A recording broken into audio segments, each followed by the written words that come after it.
Let's get started here. It's a few minutes after 1. So welcome this week to Agent Mindset for those that are on. Thank you for joining us. We're going to get started with the value of pre-listing inspections. How many of you guys offer or suggest a pre-listing inspection to your sellers? And Brad, you don't have to raise your hand because I know that. Sarah, how many? So I'm gonna pick on Sarah. Thank you, Sarah, for raising your hand. How many of your listings take the pre-listing inspection? How many of them offer to do it? So I learned this very early, how to try to create the value behind those inspections, because I feel like people see that, oh, it's going to cost me $600 or $800. That's the first thing that they see. So I always have the explanation behind it and where it kind of comes into play. And so we have the explanation of like, okay, so yes, if somebody gets this house into escrow and they're working with an agent that's halfway decent, they are going to do inspections. They will be done. However, if you can provide those inspections, it's going to eliminate the negotiations later down the line. And so you're going to spend this $600 for this inspection. It helps us price your home appropriately. And it also, if you can provide that information and it's going to cost you $600, you may eliminate negotiating for $10,000 down the road. And so I feel like when I put it out there that way, most of my sellers are pretty happy to pay for those inspections. Right. Yeah, no, I agree with that 100%. If you can, right, you got to convince them of the value of that. And I think that explanation is excellent, because if you can get them to believe that $600, we now are disclosing everything that we know is wrong with the house or might be an issue. Therefore, your potential buyers are seeing that as, they now understand, okay, there's an outlet in the bathroom. It's not a GFI outlet. Or maybe the roof, they see that the roof is estimated to be 10 years old. Your buyers are then buying with a little more confidence and potentially offering more money, right? And I know Brad had an example. I think they closed today, right, Brad? Yeah. Yes. Where we offered a pre-list inspection. They did the pre-list inspection, and we actually got $20,000 over list price, Brad? $20,000 over ask, correct. $20,000 over ask price with no inspection. And so it was a lot easier on the seller, right? So I think there's value to that. Now, Sarah, let me ask, do you have an inspector that maybe you would refer and they would give a little more of a discount than them going out and? I have not done that. The inspector that I use, he does an incredible job. One of my favorite things that he does is he will go and climb up on all of the roofs and take images everywhere. So I feel like for him, or for me, the value that I find in him is I feel like I can eliminate doing a roof inspection. And I will tell my clients, this is who I usually use. I usually recommend him. I have had him do more detailed inspections of the roof than the roofing inspectors. So I often don't, push you to do that. I feel like he's also very objective. He's not going to tell you need a new roof because he wants a roofing job. So I appreciate that also. So yeah, I've never asked him for a discount. I feel like he provides a lot of value, and I feel like what he charges is reasonable. Makes sense. Ryan or Valerie, have either one of you guys offered a pre-list inspection or suggested it to help, especially during this, I guess over the last couple of years probably hasn't been as needed because we've had a lot of waived inspections, but maybe now a little bit different today. I feel like even in that crazy hot market, it's super important. Yeah. I think from a buyer standpoint, it gives some peace of mind. Sorry. Well, and I think when you're looking at trying to get best terms for your seller, if you're able to provide those reports up front and show the buyer what they're walking into, it really helps them waive those inspection contingencies. I sometimes push it and sometimes don't. It just depends. It's situation by situation. You know, if I think that it's going to help us get into contract faster, it's going to help us get better terms, then I definitely will. If I think that it's a situation where I'd rather just get into contract and deal with what comes, you know, we'll negotiate it at, you know, when it comes up, and understand that the sell, you know, and explain to the seller, like, these are things that the buyer will expect that you take care of. So it really just depends. I'm kind of a fan of, you know, I guess not knowing is a big advantage and not having to disclose. So like if there's a crack in the foundation that we don't know about, we don't have to, you know, you don't have to disclose it. Right. You know, then if you're in contract, you just deal with it then, and it's easier to stay in contract if you can overcome it, rather than try to find a buyer who's willing to deal with something if you know it at the beginning and have to disclose it. So, you know, it kind of depends on the condition of the property. If it's, you know, if it's a property that's in that I'm questionable about, I don't know that I'm going to push inspection. That makes sense. Yeah, I mean, especially if you want to try to maximize the dollar for your client, right? If you disclose it, then everyone's going to come in lowball you. But if they have to find it out on their own, then, you know, they may not. So what about you, Ryan? Have you used pre-list inspections or suggested it at all? I never have. And I mean, mostly for, you know, surprise, surprise, Illinois has some weird kind of disclosure rules and laws. And, you know, basically, the way it was explained to me once, and I should kind of verify it again, is like, you get the inspection report done. Now you have to tell the buyer everything that's in that report. And the buyer may see it and not care, right? But if if he's under contract and they get the inspection, it may not be a big deal, but, you know, now they could use it as a, you know, negotiating tool because they know they might have to fix something. So and our contract is very specific on like what can actually be asked for and how it can be asked for, you know. So if I've even asked my home inspector about this. I'm like, hey, do you do it? He goes, no. And then when sellers call me, I try to talk him out of it. So he's talking himself out of doing an inspection and a sale because he's like, it's the way the Illinois laws are set up. It's not good for the seller to do so. So Yeah, I'm kind of torn on that. So I'm in the process of dealing with a couple Illinois deals right now, and my buyers are insisting on getting an inspection, which I'm fine with. But had we just had it's a fairly newer home, you know, had the seller provide an inspection, I could have put my buyer's mind at ease, right, a little bit. So I guess it's a catch-22. And I mean, and to your point of having to disclose it, that's the same like what Valerie was saying. If she, you know, and here in Wisconsin, if the seller does an inspection, they now have to disclose everything that's on that inspection. Yeah. I mean, and I guess to counter that a little bit, like if I'm working with my buyers, and even if we were handed an inspection report, I would almost still say, hey, you should get an inspection yourself. 100% always. Because there's a lot of inspectors that, you know, there's some big companies in my area, and, you know, not all inspection reports are built the same, I guess is what I'll say.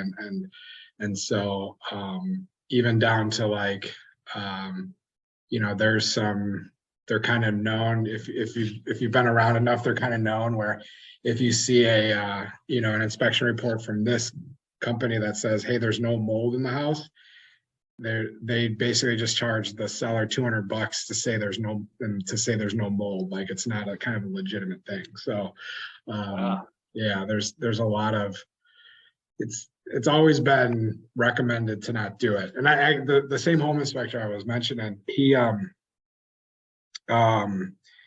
called me one day. He went to this, I think he went either did an inspection or an agent that he works with like sent him, and it was like certified pre-owned house was like the verbiage that the listing agent had put on there. And he's like, Like what a is Carfax car. Yeah, like a Carfax, almost like that. And you know, he was like, there's a lot of like gray area, because if the inspector is like warranting this and does the inspection before, like who's on, just a lot of liability. And you know, so I avoid them. So it's a lot of times I find, especially, you know, in this market, like the inspector might tell you something's wrong, but it doesn't mean the buyer is going to ask for it to be fixed. So if they do, we just tell them no if it's something that's kind of, you know, BS or whatever. So Right. So Ryan, with that in mind, if you could email me a couple inspectors, because hopefully we'll be under contract in Sycamore later today. Sycamore, dang, you drove all the way down here for that? Dude, these buyers, I'm ready for them to be under contract and done. We have gone from wanting a ranch, no well, no septic, 3-car garage, to looking at 2 stories homes with well and septic and a 2-car garage.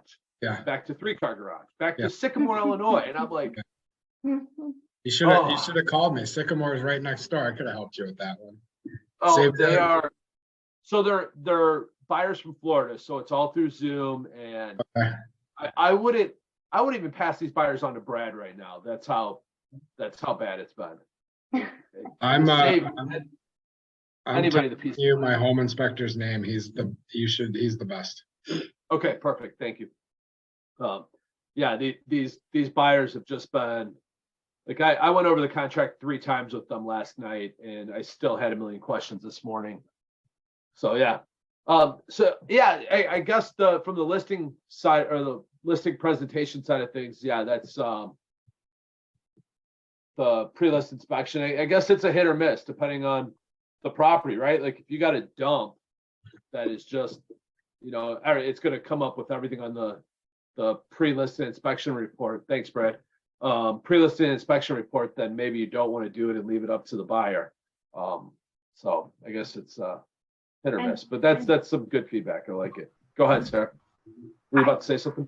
I feel like in my market, those kinds of properties, the places that are rehab total dumps, like contractors buy those, it's all cash, no contingencies. They don't care if they find, they're going to go in there, gut it, and fix everything anyways. So like they Right. don't care. So on a property like that, I probably wouldn't even suggest it.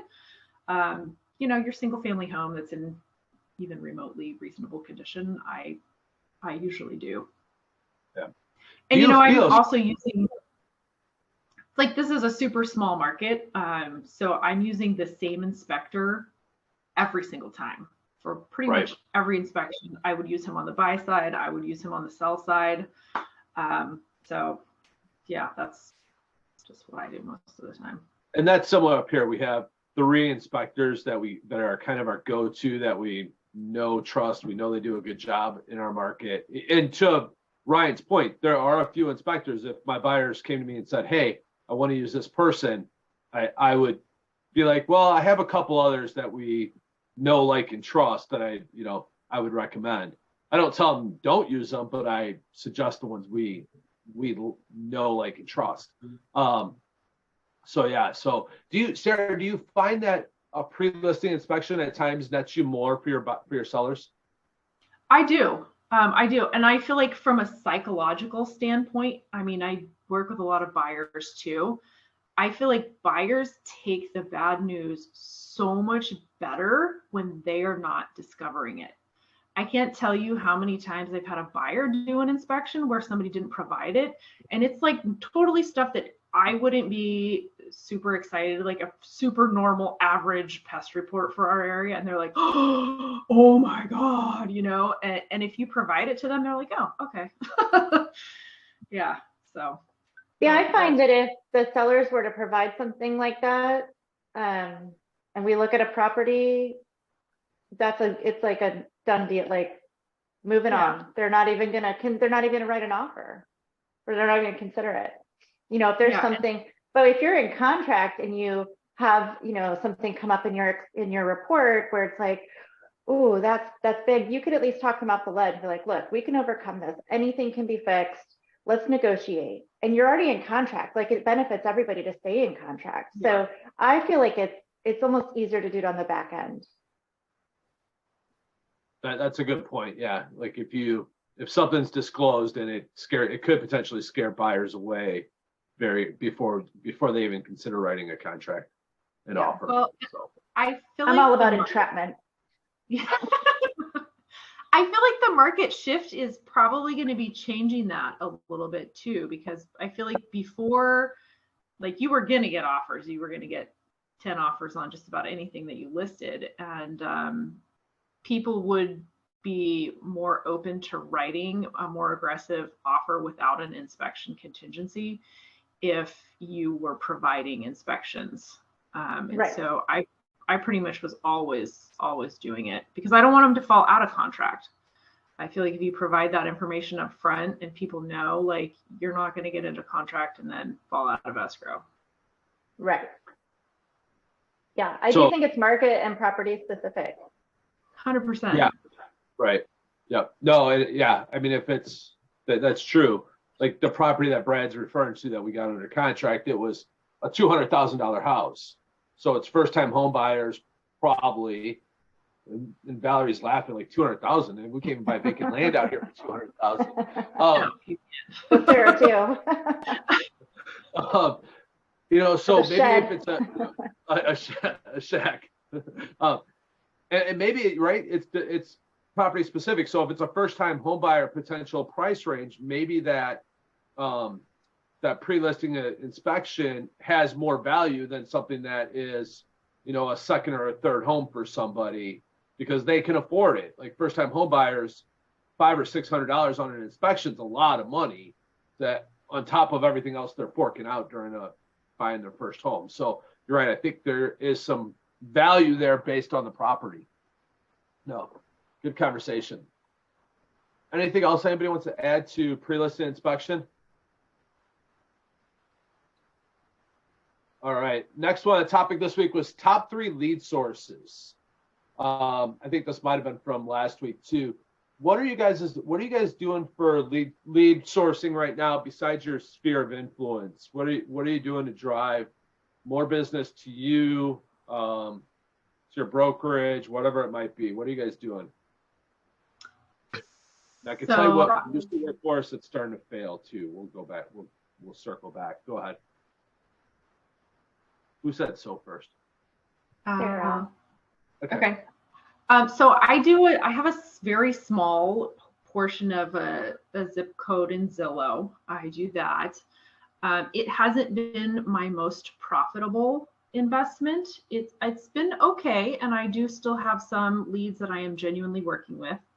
And then I recently started doing ads on Google, like Google My Business, and I've had pretty good luck with those, and I'm getting seller leads from there as well, which I feel like, you got a list to last. And so I'm hoping that is going to turn into something good. I feel like it has some potential. So I'll definitely keep you posted on that one. I'm interested to hear more about your Google ads for sure. Yeah, I can connect with you on Messenger or whatever at some point and shoot you some information. It does kind of give you some demographics and breakdowns of how many views you're getting, how many phone calls you're getting, how many people are asking for directions. So far I've had 2 seller leads. One, I'm planning to list his house, and he's looking for another property. So he potentially is going to be a sell and a buy. Another one, I interviewed for that listing. I gave him a realistic price point and didn't get the listing. However, it's now on the market, and now he's getting desperate and has called me back because I had a buyer. So we wrote an offer, and his agent told him she's going to get him this much money for it, but it's still there. So I don't know. I feel like I've been listening to a lot of info on how to lock people into seeing the value of pricing stuff realistically. So I feel like I've lost out on a lot of listings because of that. And so I'm really working on how to communicate appropriate price points. Sarah, I have 2 questions for you, and there might be a couple others. I would love if we can, maybe spend one of these Mondays you taking control and sharing your Google My Business, because I would love to see that, like how the analytics work.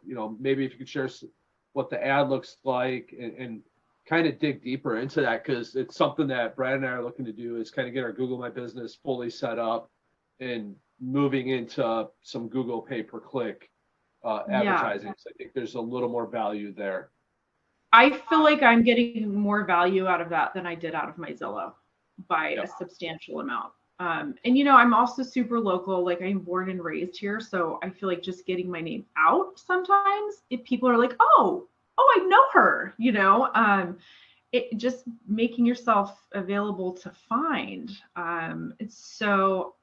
Yeah, I mean, me, I'm podcasting every day, and that was a tip that I got. And so far I've been pretty happy. I mean, I'm not investing a huge amount of money into it, and I'm getting some really good leads. And then I think also just being more recognizable to people who are already in my sphere. How do you do your podcast? Like, what do you talk about? Where do you put it on? So I don't do them. I listen to them. I listen to them every day almost. Okay. I feel like it's That's free what I thought. I was education. like, wow, you podcast every day? No, I don't. No, I listen to podcasts every day, pretty much every day. Like, I go take my dogs for a walk. I pop on a podcast to get my hour walk in. I've got some information. And for me, I need the inspiration. Like, I need that every day. Yeah, I'm constantly learning. I have a few really fun ones. They're kind of chick flick podcasts, but you guys might really enjoy them. Hey, information's information. I don't care who shares it. I also listen to a great podcast, and it's called The Art of Feminine Negotiating. I'm a pretty nice person, and I feel like it allows people to underestimate me. And so I kind of use that as my superpower. And then the other, so if you don't mind, at your, when it works for you, if we can throw Google My Business and pay-per-click on the agenda one week, and we kind of spend some time looking at it and talking about it. Yeah, you could totally do that. I mean, I get like an email every week that kind of lets me know how my business is doing. So I appreciate that. Like, I look at it, I care about it. Yeah. Mm-hmm. Yeah. So, we'll throw it. All right, next week. Are you okay with that if we throw it on next week? Yeah, sure. Okay. Just want to make sure. I am. I'm good with that. You'll just have to let me know like how you want me to format. If you want me to learn how to screen share, I can probably figure that out this week. Yeah. Can you screen share right now? I'm just curious. If not, you might have to. So if I click this button that says share screen. Yep. And then you should get an opportunity to pick a screen you're sharing. So it gives me this option, entire screen, share audio. Or share a tab, one of the two. Just curious. Join yep, conference, there you go. You're sharing your screen. Okay, so I wonder if I can pull it up for you now. Would you be interested in that, or do you just want to try it next week? I don't care. What do you guys want to dig deeper into this right now? It's the 4 of us. Yeah, let's do it. Okay. So, this could go really wrong. I don't know what I'm doing, but I'll give it a shot. There you go. Okay, so I'll pull up to Google My Business. Well, I'll just pull up.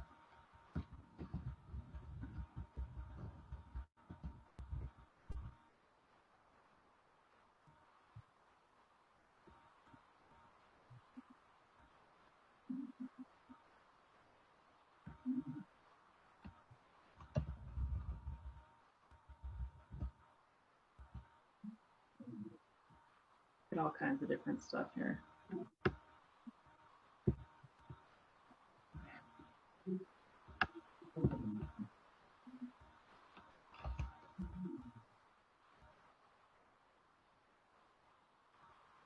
I'm just gonna pull up like my demographic or whatever.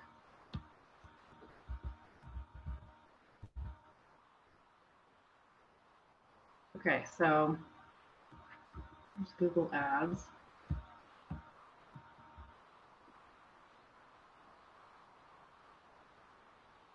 So here's basically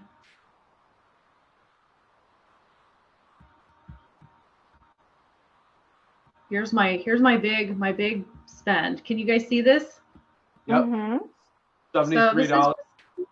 Yeah, so this is just my, you know, basically my bill. It's how many ad views it got, how many page visits I got. So there's my whopping budget is $4 a day. So that's like Starbucks. So I'm not doing a huge, I will probably increase my budget on this, but that's kind of where my ad is set up. Mhm. Is that helpful? Yeah, so 606 ad views and 40. So out of those views, 25% of them, no, I'm sorry, 10%, 8% of them looked at your webpage. Yes. Okay. So That's what still is your ad? So can you see my screen now? Yep. Yeah. So basically, like if you Google realtors in Fort Bragg, what you see on the right is my information. And so it has, you know, my business phone number, my location, there's a few pictures. It does connect to my Zillow reviews, which is kind of nice. Mhm. Because I mean, I don't have a ton of reviews. I'm pretty new at this, but at least they're all good ones.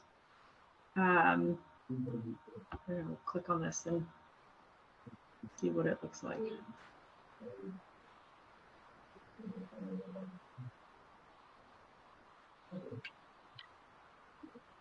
So yeah, I don't know. Is that helpful? It was pretty easy to set up. I think I did it in maybe an hour. It didn't take a ton of time. Can you go So back basically, to your, if somebody Googles Fort Bragg Realtors, on the sidebar of their Google results will be your profile there, like that? Yeah, and I think depending on, you know, where you're at with your paid advertising, I think it does kind of rotate and it's circular. So let's see, I'm just gonna Google, let's see, word.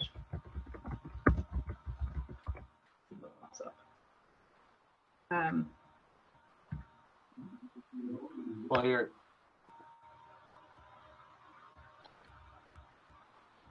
Sorry, I shouldn't be probably wasting your time surfing myself here, but I'm doing it too. I'm probably wasting my spend money here on. I'm gonna click on your ad 14 times. I'm just joking. Maybe, I don't know, maybe it'll That's only it'll, like, spent once. It's just getting more traffic. my reviews, you know, I don't know. So yeah, I mean, you can go in here and edit your profile and read reviews. So I mean, I've only been doing this for a couple months, and it's like 81 reactions. So I guess that's Yeah. Interesting. So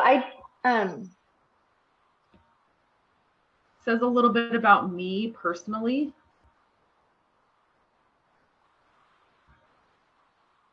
So yeah. I know something you can do with your Google business profile is you can add an event. And I've started doing this whenever I have an open house. I create an event on my Google profile, and I think somebody told me that it shows up on like the Google map when people are like when they're looking for directions for things. Yeah, that's a great idea. I think you add if you do it, add an update, and then you can do it. So Sarah, did you do this all on your own, or did someone from Google help you? No, I did this all on my own. Okay. It's actually very easy to do. If you literally Google my business or Google Ads, it will walk you through step by step. It's very easy to do because I'm not that tech savvy. I would not do it. It was super hard. And I like the idea that if you have an open house, like you said, Val, if you have an open house, you put it on there and that gives you a little extra advertising. Yeah. And I did one of my nice little Canva things for my ad. So thank you for that tip. I really had a lot of fun doing Canva because I had never done it before. So click on can you click on that photo for us? Which one? The one that says add photos? Yeah, or just that one.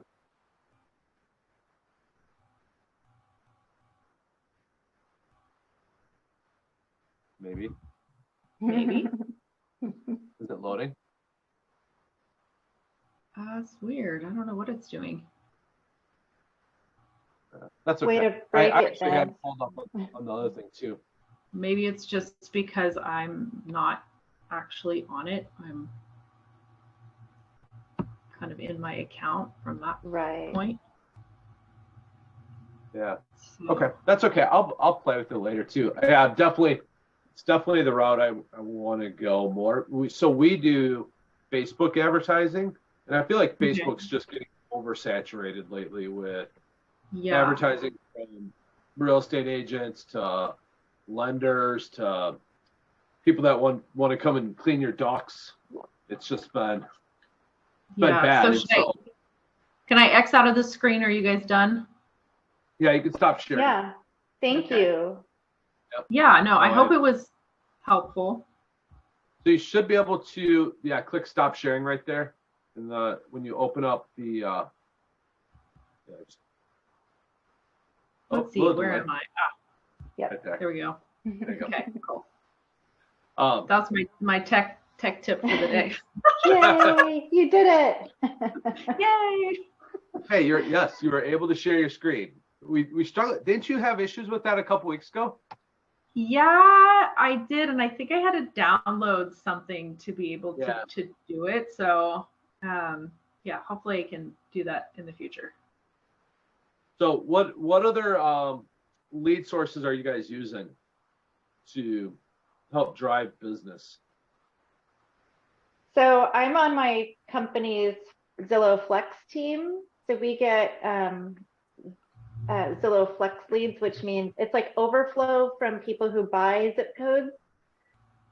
They get routed and then we get them round robin and then we split the cost with our company. Okay. So I end up paying a 50% split on them, which is, but it's something. Yeah. I get a few of those. I actually have one of those in contract right now.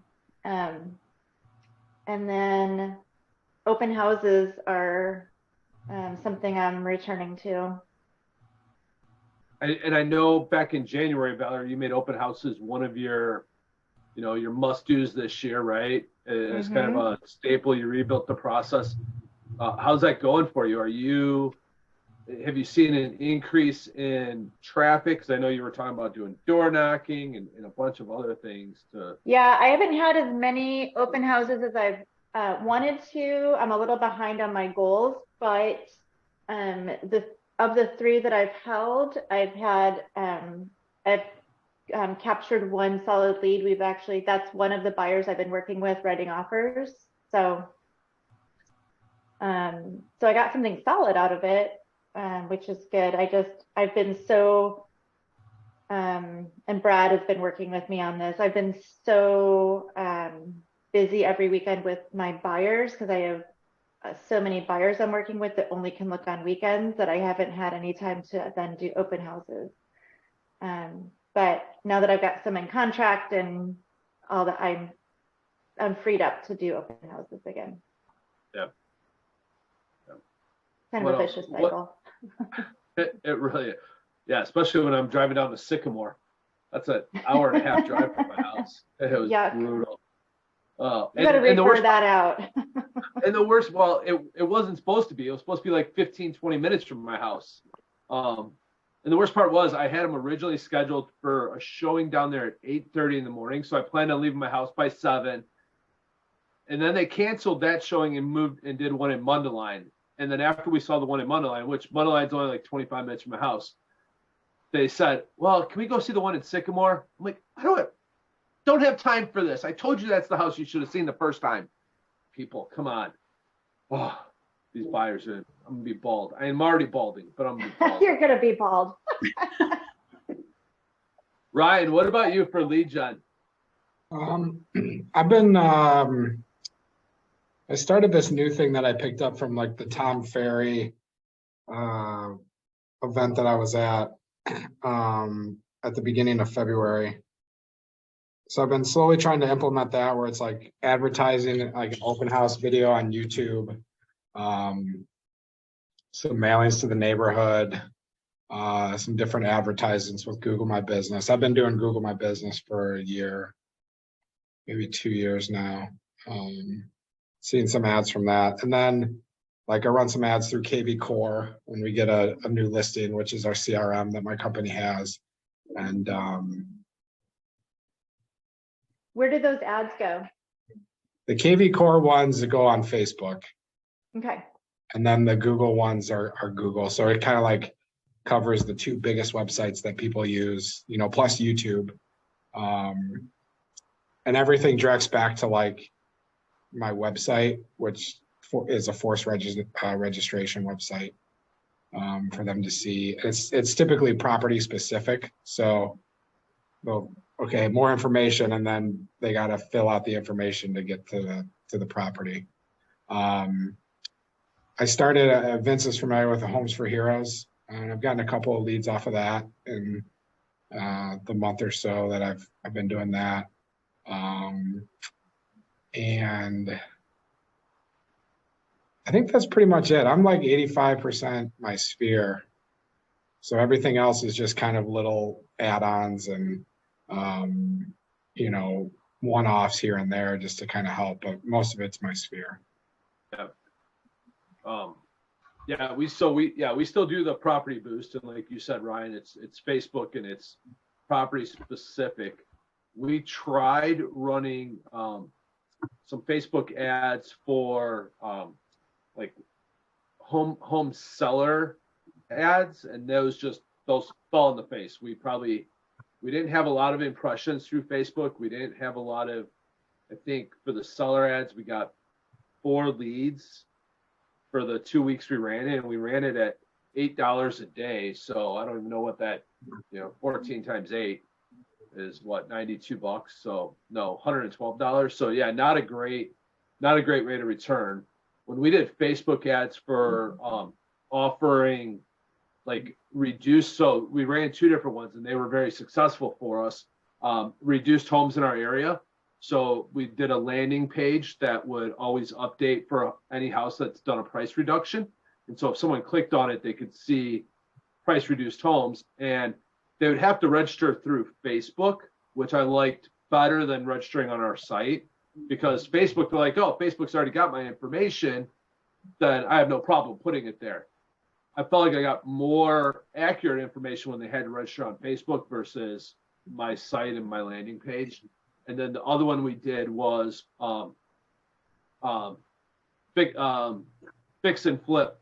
It was a fix and flip ad is what it was.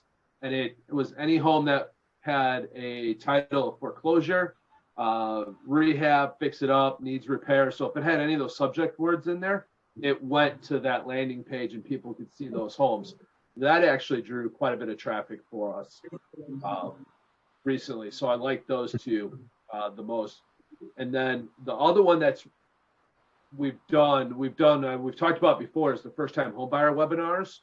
We're going to start doing just home buyer webinars, but over the last probably 3 weeks, first time home buyer webinars that we did going all the way back to last May, people are coming out of the woodwork. They've been on slow drip campaigns, and they are like, I have 3 of them that I talked to this weekend that I've done first time home buyer webinars. 1 was May and 2 were from September. So it was amazing, like just what the drip campaign could do, and stay in front of mind with my weekly updates and sending them random emails here and there. They're starting to come out of the woodwork. Now they're 200,000. They're first-time homebuyer homes, but we're in the process of getting them pre-approved, and enough of those add up. But then So- there are going to be sellers and then buyers.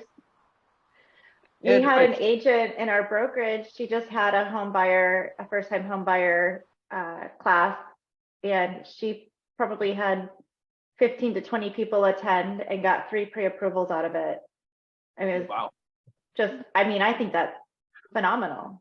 Did she do it live or did she do it as She a did it, webinar? yeah, in person. In person? Yeah.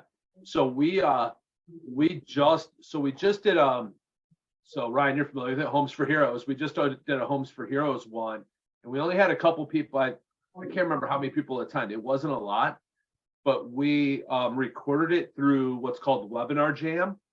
You guys have heard of it or seen it, but Webinar Jam allows you to set your webinars up a little bit more user friendly, so you can put slide decks in there, you can put polls in there. I mean, you can do that all in Zoom, but Webinar Jam lets you preset it and then do your webinar. And because it's recorded, you then put it into their other platform, and then you can run that webinar, say every Tuesday at 5 p.m. and people can go and watch it, and it looks like it's a live webinar. So it's a really neat platform. So, and then you capture their information when they register for the webinar. So we're going to start broadcasting that and doing that. But they can't ask questions live or anything. So what we do throughout the webinar is we say, hey, we got a lot of questions coming in. I'm going to answer these few that are coming in, and we're answering those questions. And we say, hey, we can't get out to all the questions today, but we will, if you guys register for this class, we will get you the information. So those questions or comments will be emailed to us after the webinar, so then we can reach out to them and say, hey, sorry we didn't get to your question or your comment, and then we can answer it. So yes, that is smart. Okay. Yeah. And we saw a similar program like this probably about 3 or 4 months ago, but it cost $5,000 to set it up. And I was like, screw that, right? Not worth it. And then we found this one, and I want to say it's like $69 a month, but to have something that can be reoccurring and drive people to a webinar and to your website over time. Like I throw on there our buyer's packet and our seller's packet, so people can download it right away. So it's got a lot of benefits to it. But I'm very surprised by how many first-time home buyers are starting to come out of the woodwork for a webinar we did over 6 months ago, which has been very, I don't know. And to your point, right? I truly feel like if you can really take care of a first-time home buyer, they're going to tell all of their friends and family. Like, you just made your job to make their life easy. You can pull that task off, then they're going to refer you to everybody they know. But and probably more so than the friend that you helped, right? Because if you help a friend, they expect you to do that job, and they expect then they forget that you helped, that you helped them, and they're at a party talking, and they forget that you just helped them buy their house or sell their house. So, but yeah, Sarah, I had a question for you when you talked about the value of your listings. So one of the things recently, where I'm going on a different tangent, you kind of explain to sellers that, if we list at 500,000, you're only going to get 10% of the buyers. But if we list at my recommended 375,000, we're going to get 80% of the buyers. Do you present it in two different ways, or do you kind of give them one number and that's it? So I usually give them a range. I give them like sell it tomorrow price, what I think is about market value, and then something that is, maybe a little bit hopeful. And I do kind of tell them, like, we can price it at the hopeful price point. And if you are lucky, you will find that one person, and that's the property that they have to have, and you will sell it.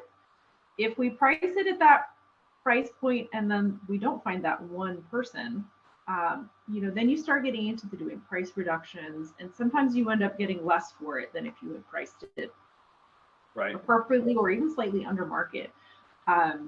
So I feel like of course I've been podcasting, where I need to bring it home with that is like, okay, so if you're going to list with somebody else, well, are they willing to put it in writing that they are not going to price reduce your home? because people will tell you what you want to hear and then they will ask for the price reduction. I don't like to do that. I like to actually sell the homes. On the positive note, I did a really nice seller presentation. My last year's listings, I did sell 100% of what I listed. So I feel like that's positive. I feel like now that I actually have some statistics, I can use that. When I started, like I got nothing, you know? And you know, you could also look at your average days on market compared to the market days on market, and your average sale price to list, or list price to sale price ratio to the market average. And I bet that your numbers are going to be better than the market average, because the market, you know, it's an average. So that always will make you look good too. So you can include those.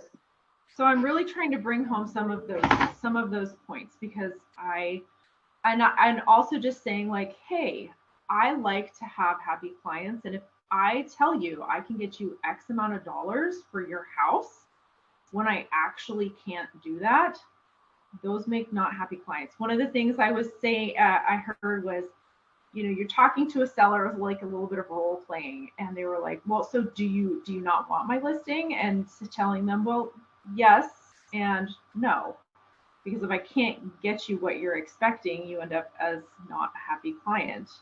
And then also putting out there that like some people will take your listing overpriced, knowing that they will get some lead generation out of it.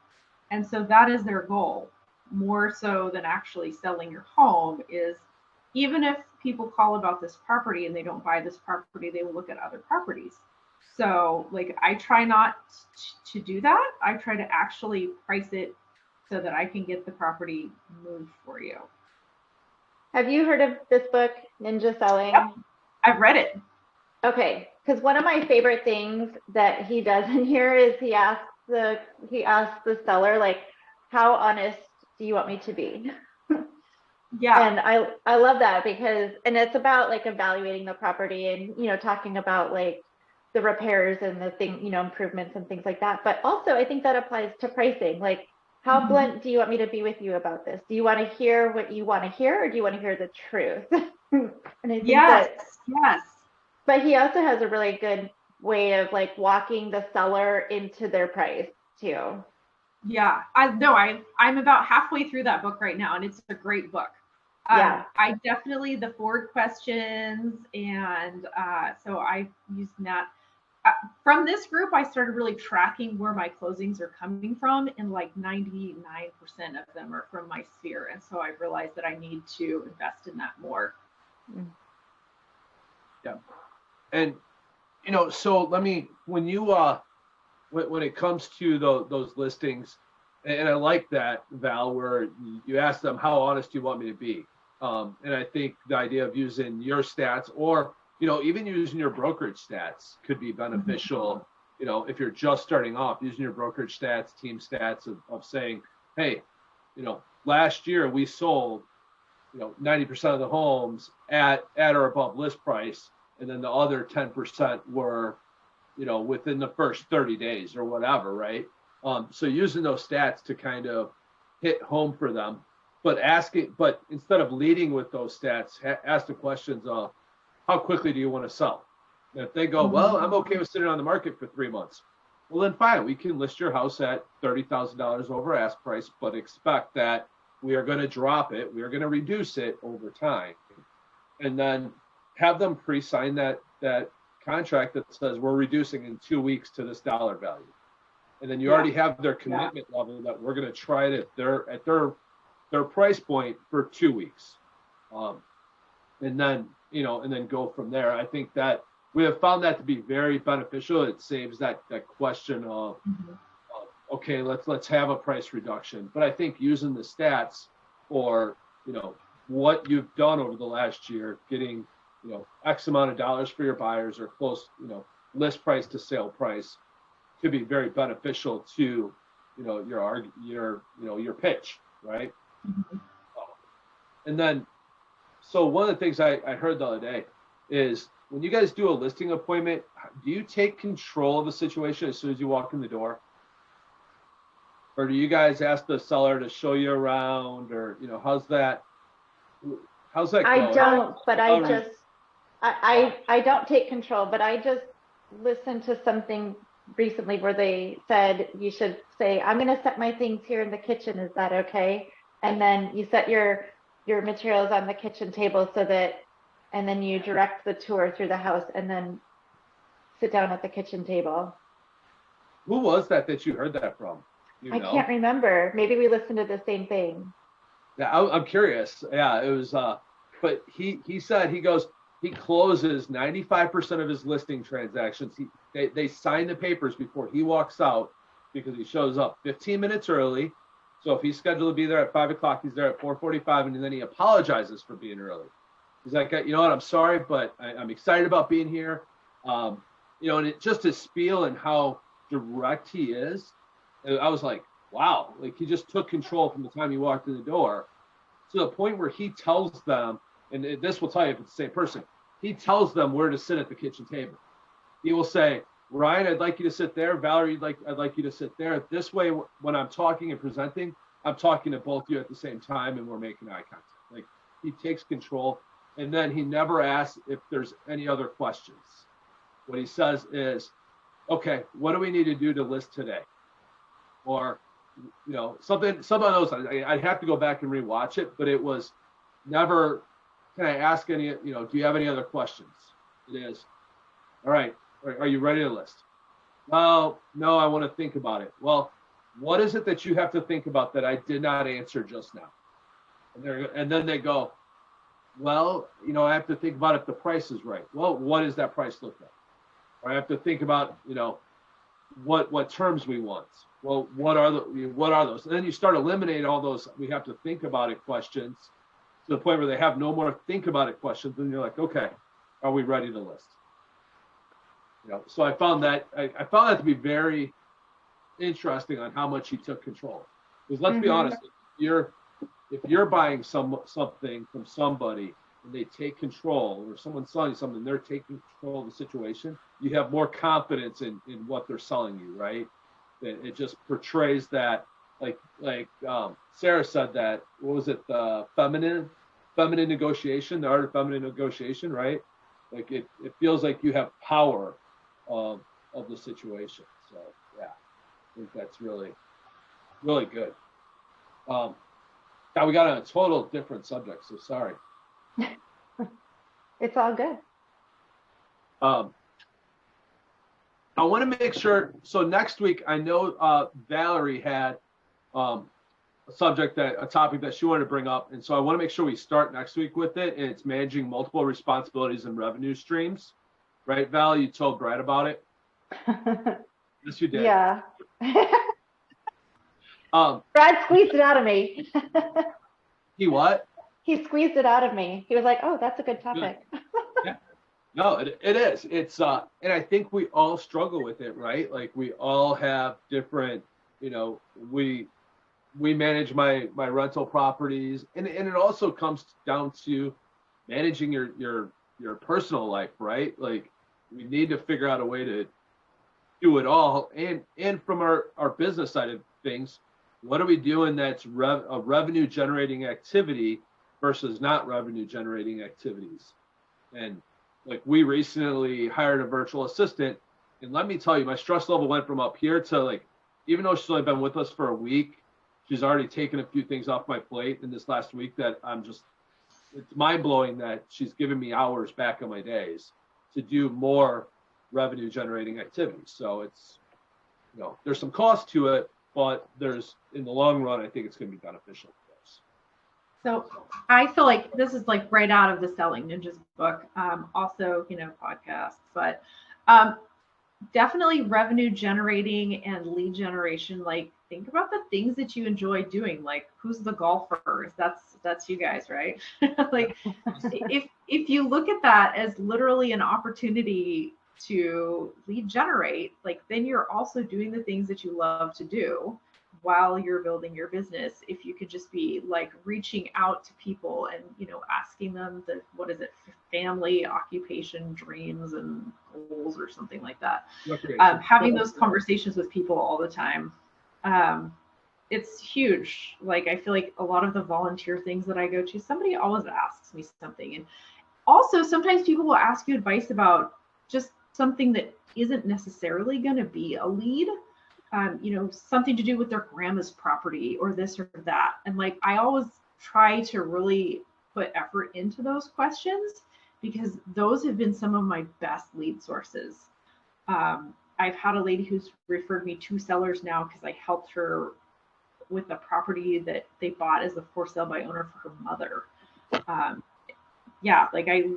That particular transaction netted me $0, but I spent a little bit of time walking her through some things to do, and it's gotten me 2 sellers. So I always try to use those opportunities as, chances to get in front of people and provide value. Right. And building that relationship. That's kind of what, that's what we do is we build relationships overall. Yeah. No. Yeah. I like that one though, about how honest do you want me to be? That was great. Actually, I wrote that down. I'm not going to lie. I'm going to use that for sure.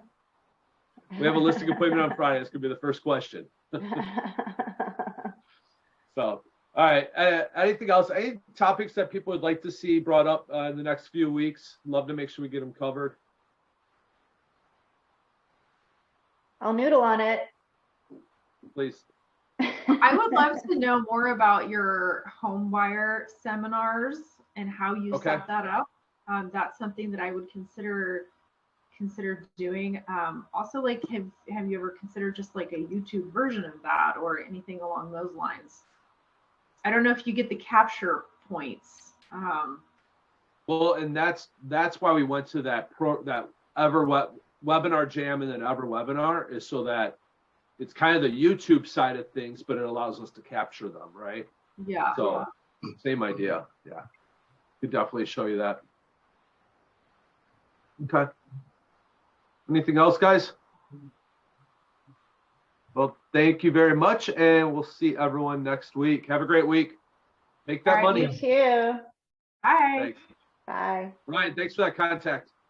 Yeah, he does radon too. So